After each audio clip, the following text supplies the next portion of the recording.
And because we are, I mean, when I received some of those plays, I didn't know if we were going to be in existence this fall. You know, so I'm struggling to keep my doors open and to meet payroll because we're 5 years old. And so I haven't had the time to really act as an artistic director. I'm part education director, part managing director, part everything, but being able to sit down and do my art and spend time with an artist like Rose Weaver or Kevin and actually get our work developed, because I'm still trying to keep our doors open. And sometimes I don't even have the time to sit down with someone like Rose Weaver and say, this is what's on my plate right now. Please know I'm not blowing you off. Please know that I think you're important. But if I don't launch my capital campaign, we may not be here to do a Rose Weaver or Aisha Rahman. So those are some of the challenges that we need to talk about, and part of that is some of what Julie's talked about, is that I got 5 lines that I think are problems that we suffer from. First line I have is leadership, and that leadership needs to come from our community and our politicians. And they're not stepping up. We're not even at the table right now. I go to meetings at Trinity Rep where Anna DeVere Smith comes, where they gave Trinity 300, and there's business people there, not corporate people. I mean, not artists. There's business people from their community. So they've been very good at getting politicians and business people to come to the table because they understand what that means. And I talked about institutional racism, partnerships, internal partnerships that we need to have, and then marketing and public relations. Those, to me, are the 4 key things that put us in the situation we're in right now. So we don't know what we're going through internally because Bella's trying to keep her house in order and keep her doors open. You know, Julius is doing his thing. I'm trying to keep my doors open. Karen's trying to keep rights and reasons, and we're all struggling because of all of these different factors that are in place. Done. And you know what? I really respect the fact that Rhode Island Foundation gave the $300,000 to Trinity because. Me too. And the fact that Rhode Island Foundation helped me get my education done. I'll be open and honest about it. I am really truly grateful. Fellowships. I wrote my butt off. Fellowships. But at the same time, Trinity now owns the building that Black Heritage Society was in. Trinity now owns Citizens Bank building around the corner. And I work for Trinity, and I'm loyal, but I gotta say this, and I'd say it to ask for anybody else. That $300,000 is a gift. Yeah, they earned it. But what about Black Rap? You know what Roger Gimbel Smith said to me when he came here and we did his play at Trinity? He said, that theater's yours. You grew up here, Don? You're from Providence, you lived on it, and that theater's yours more than it's anybody who's over there. You think I get called to direct anything over there? You think we get calls when they, no. Can we get an actor? Yes. You know, we're doing our one black play here. And you know what? I don't even have enough time to talk about that because my community, the internal, and I talked about internal and external forces. Internally, we need to get our stuff together so that these corporations and these banks will fund what we're doing. But I have no leadership, so it looks like I'm the only one that thinks black artists need to be in these schools. So we've got 2 organizations here that are on that end. You're established. Those 2, though. They're not getting the money. I know, but they're not going to lose their space altogether. You lost it. I mean, maybe. It's not written in gold. Really? Really. And the sad part is, so what, you're the only one at the helm. All of the organizations started that way. Why can't you get the thumbs up from Citizens Bank or Fleet or whomever is giving out money this year to people of color?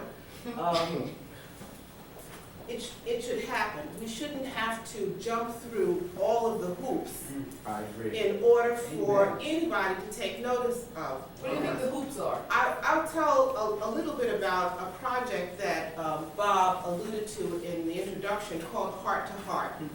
It's a new play that was written by Elmo Terry Morgan that speaks about heart disease in the African American community, which is its #1 killer, and particularly with African American women, and I've had firsthand experience. We were approached by the Heart Association here in Providence to do something, a skit or something, about heart disease in the African American community. And I said, yeah, we can do that, but really to create a message and to get the message across to this particular audience, it needs to be first class and it needs to be done right. And it took 7 years to get this play, which toured Rhode Island last year this time, up on its feet.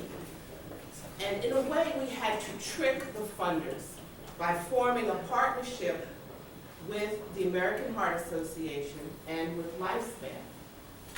Lifespan became the fiduciary agency. So grants were written by and given to Lifespan for this project. We spent the money, but it wasn't to Rights and Reason. It wasn't to Brown University. It was to Lifespan for some program that they were doing to combat heart disease with African American women. And we shouldn't have to do those kinds of things. I think the partnership was wonderful. We made some wonderful friends. Some great things are happening because of the project that we took on with the American Heart Association and Lifespan. We've been asked to do it nationally, and they are putting the money together for us to do that.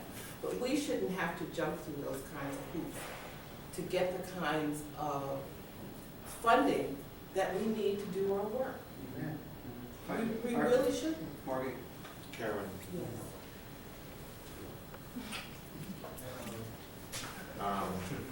And I kiss Karen for one reason, that recently, Karen and I and a couple of other artists went to Boston, Massachusetts for a Black and Philanthropy Conference.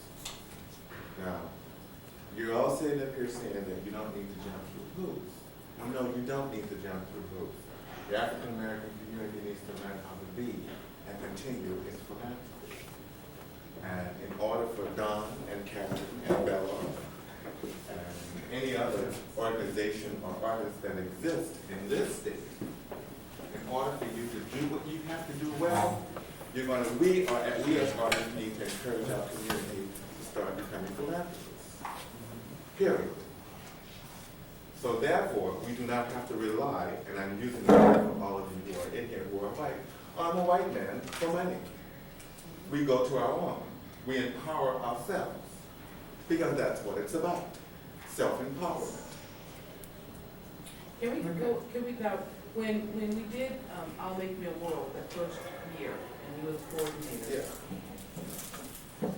Would you recap what that was to be, and then we can segue into what's happening now? Maybe there's some possibility. Even before you recap what it was supposed to be and then what it was,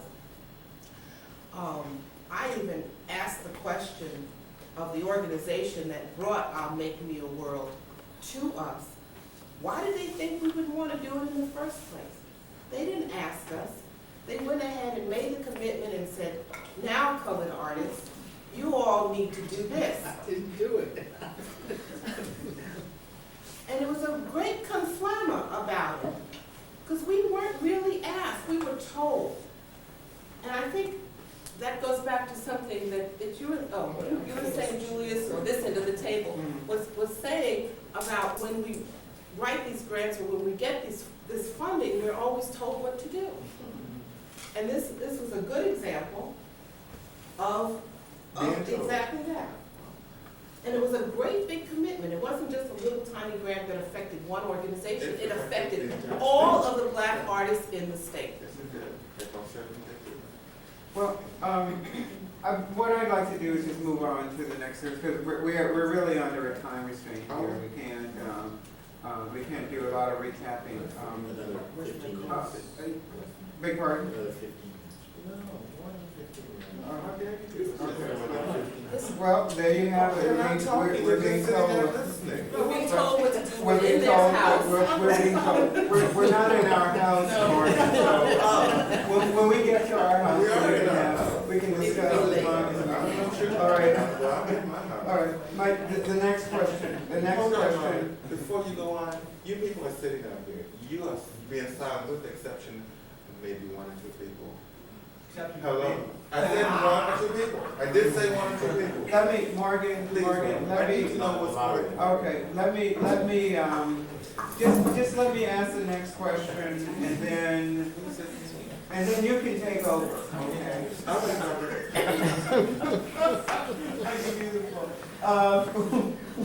What do you think?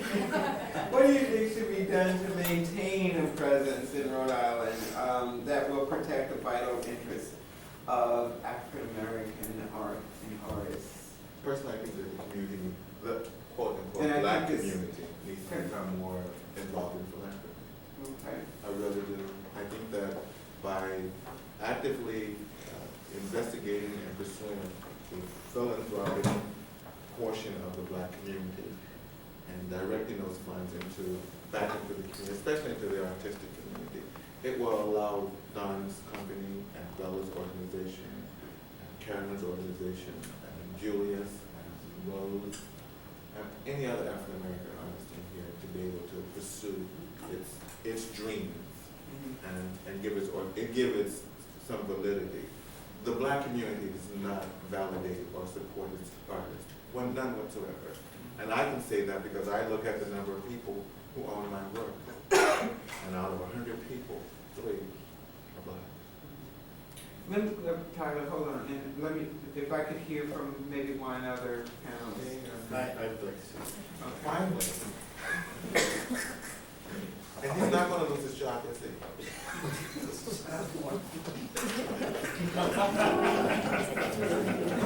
After the comments I've been hearing, what I would like to offer, and I'm realizing that this is maybe sort of timely given the panel, is that this discussion is we're just beginning, and I realize Don's sort of statement with respect to these are kind of discussions panels he's had it before, but I'm sensing that this is a rather important discussion, and I would like to offer, in the spirit of their just hearing about this in the last number of hours, in the sense of how how information gets out. I know I've had conversations with other people on campus about how information is shared, that I would like to make an effort to have this again in a larger forum, in a way in which we do put the word out. But James, we've been having these kinds of discussions here for how many years? I mean, I'm sorry, but I've been on these community advisory panels. We sit in this very same room. You give us chicken, you give us 7-Up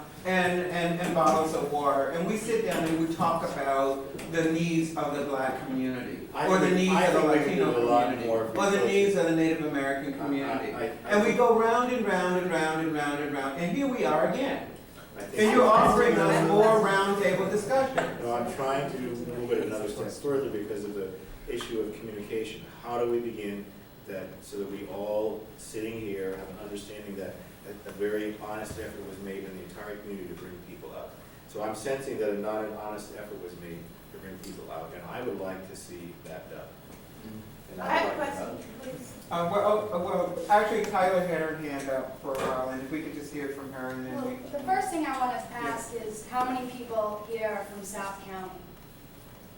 Anybody? Okay, that means I'm the only one. So I think that plays a really important part.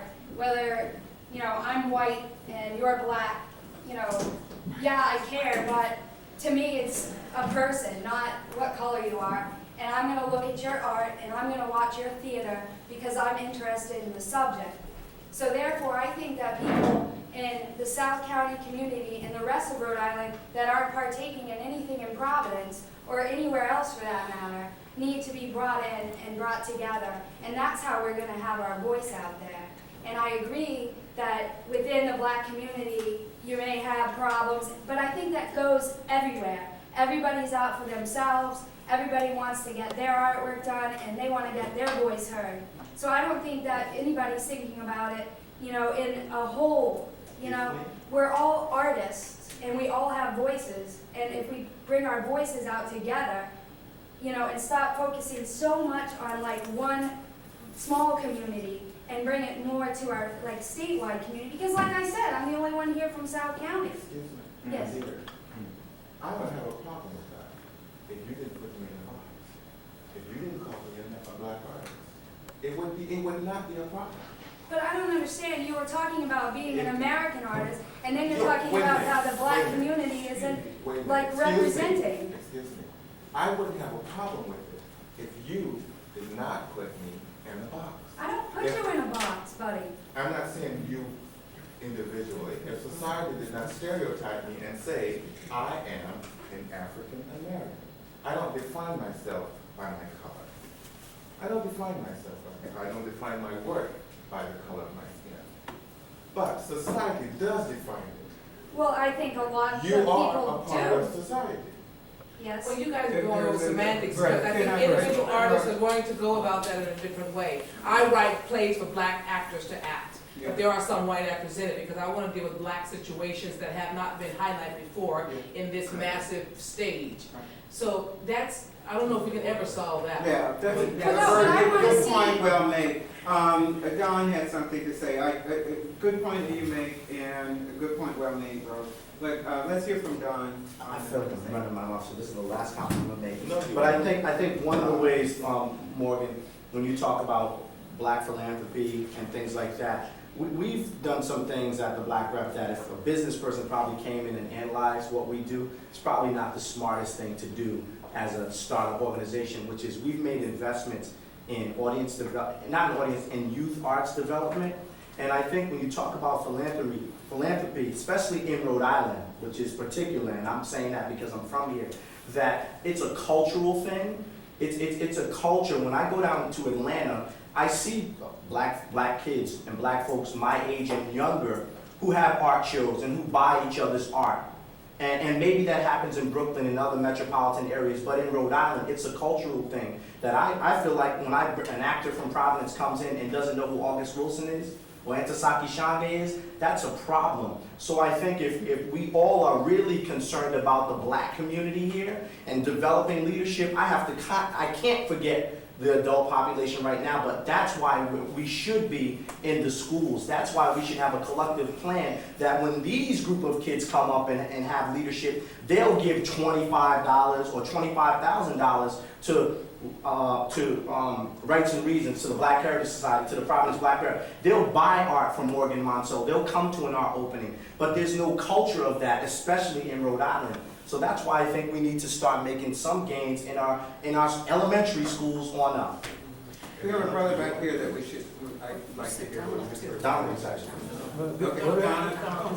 Okay, earlier we were talking about integration and segregation. And I guess I'm wondering what your feeling is. I mean, my vision is to not have a world that's so segregated, but to have this integration.